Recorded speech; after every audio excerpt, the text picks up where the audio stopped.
Price the Lord. கர்த்தருக்கு மகிமை உண்டாகட்டும். இந்த வேளையில் விழுப்புரம் புதிய பெந்தகோஸ்தே சபை வழங்குகிறதான தேவ சமாதான நேரம் என்ற நிகழ்ச்சியில் உங்கள் மத்தியில் கர்த்தர் என்னை கொண்டு வந்ததாக நான் கர்த்தருக்கு நன்றி சொல்கிறேன். இந்த நாளின் செய்தியின் தலைப்பு லக்கை நோக்கி தொடர்கிறேன். கர்த்தருக்கு மகிமை உண்டாகட்டும். இந்த நாளின் செய்திக்காக நான் ஒரு நபரை மாத்திரம் உங்கள் மத்தியில் உங்கள் முன்பாக வைக்க விரும்புகிறேன்.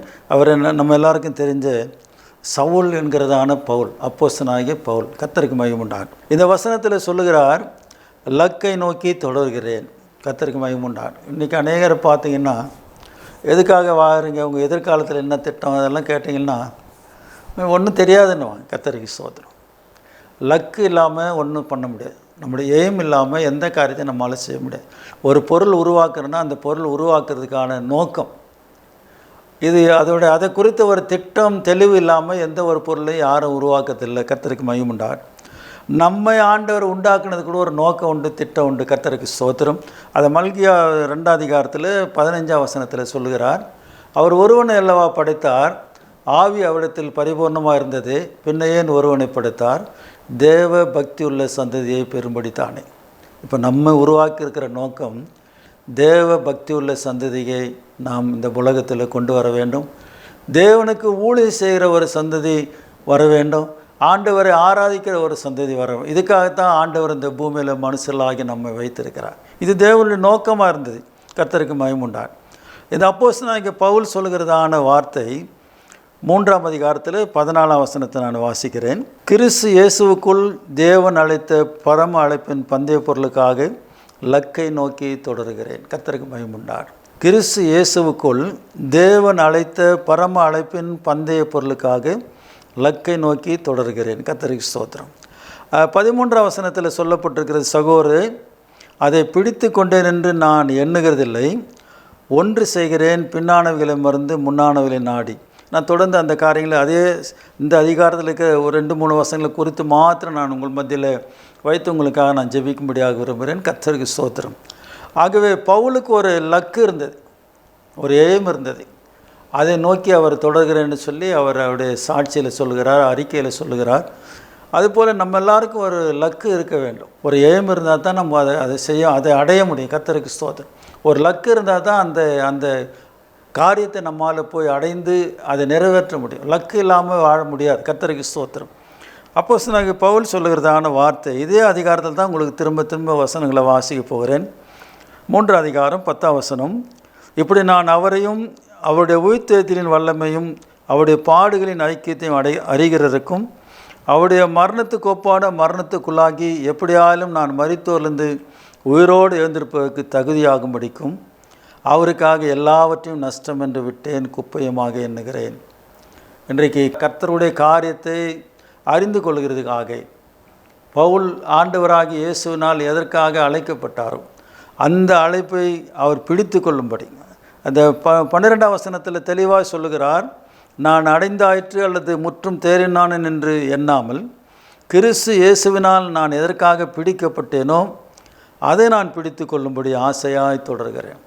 உங்களையும் என்னையும் ஆண்டவர் பிடிச்சிருக்கிறார்.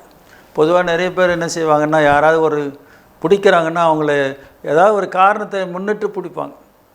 நம்மை கூட ஆண்டவர் பிடிச்சிருக்கிற ஒரு நோக்கம், ஊழியத்துக்குன்னு உங்களை என்னை ஆண்டவர் பிடித்திருக்கிறார்.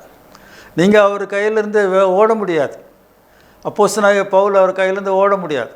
எல்லா ஜனங்களையும் சாகடிக்கிறதுக்காக நிருபங்களை வாங்கி வந்த சவுலை ஆண்டவர் சந்தித்து அவனோடு கூட பேசுகிறார். கர்த்தருக்கு ஸ்தோத்திரம். ஆகவே எனக்கு அன்பானவரில் ஆண்டவர் உங்களை முன் குறித்திருப்பாரானால், உங்களை குறித்து தேவன் ஒரு திட்டம் வைத்திருப்பாரானால், அது யோனாவை நம்ம பார்க்குறோம்.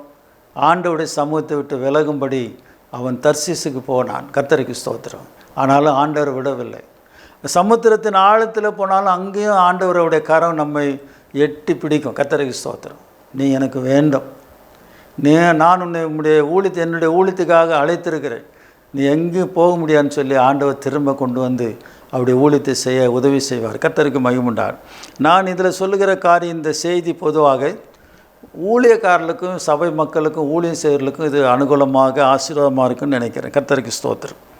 இந்த வசனத்தை நல்லா கவனிங்களா. 11ஆம் வசனம், அவருக்காக எல்லாவற்றையும் நஷ்டம் என்று விட்டேன், குப்பையுமாக எண்ணுகிறேன்.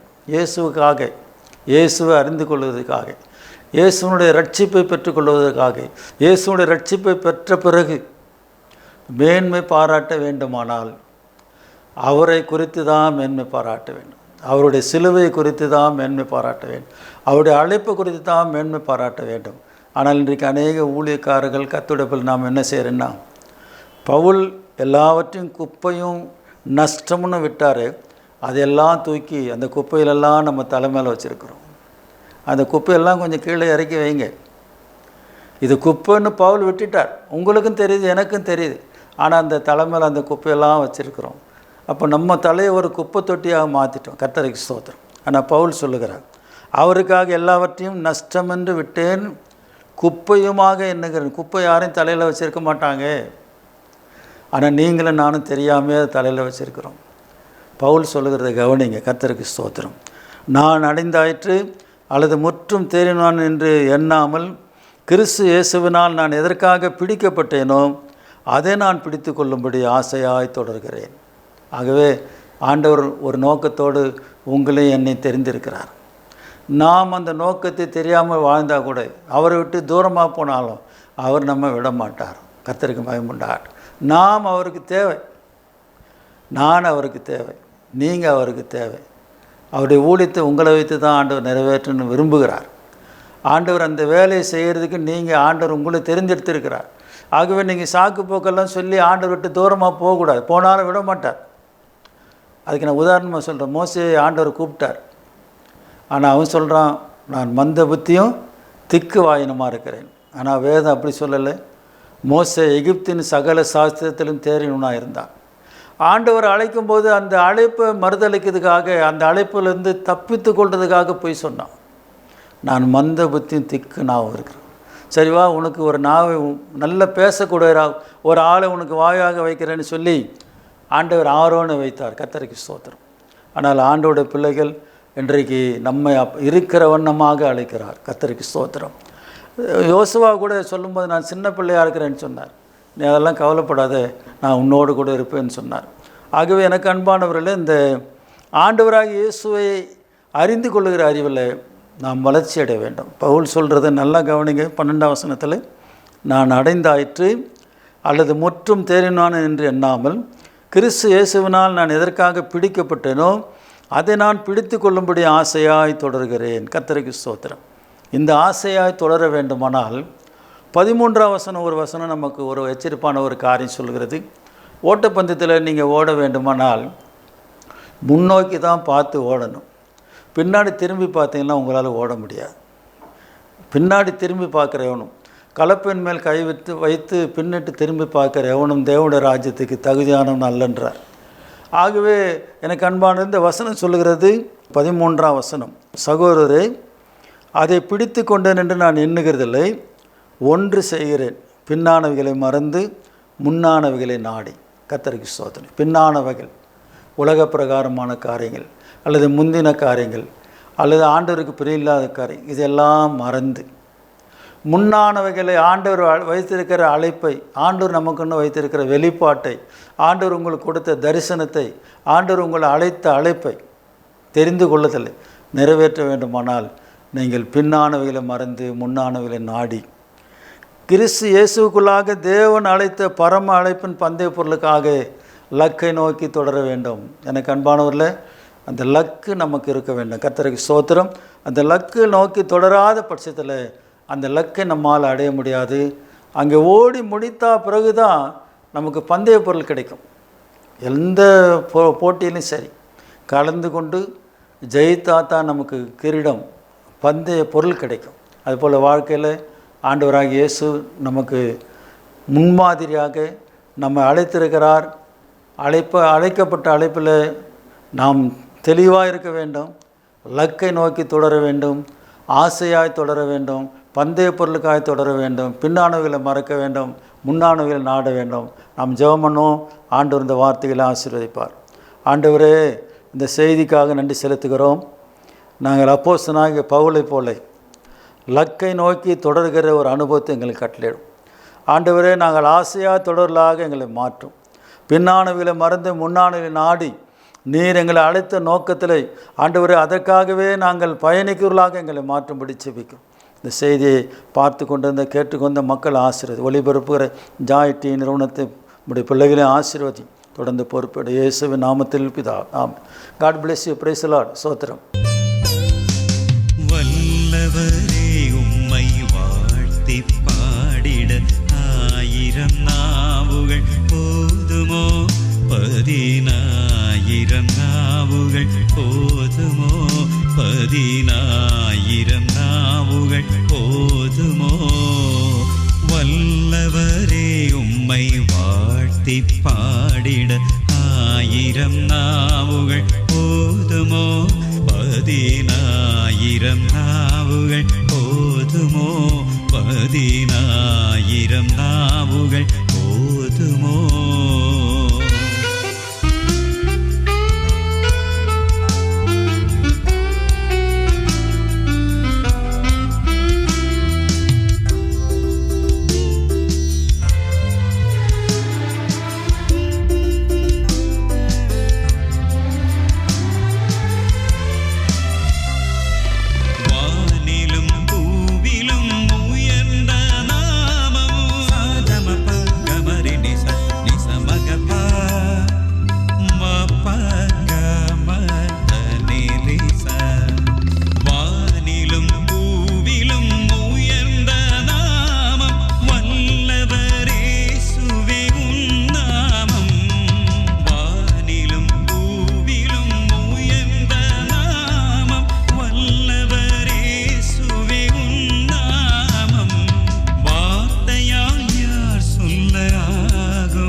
வல்லவரே உம்மை வாழ்த்தி பாடிட 1000 நாவுகள் போதுமோ, 10,000 நாவுகள் போதுமோ, 10,000 நாவுகள் போதுமோ.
வல்லவரே உம்மை வாழ்த்தி பாடிட 1000 நாவுகள் போதுமோ, 10,000 நாவுகள் போதுமோ, 10,000 நாவுகள் போதுமோ.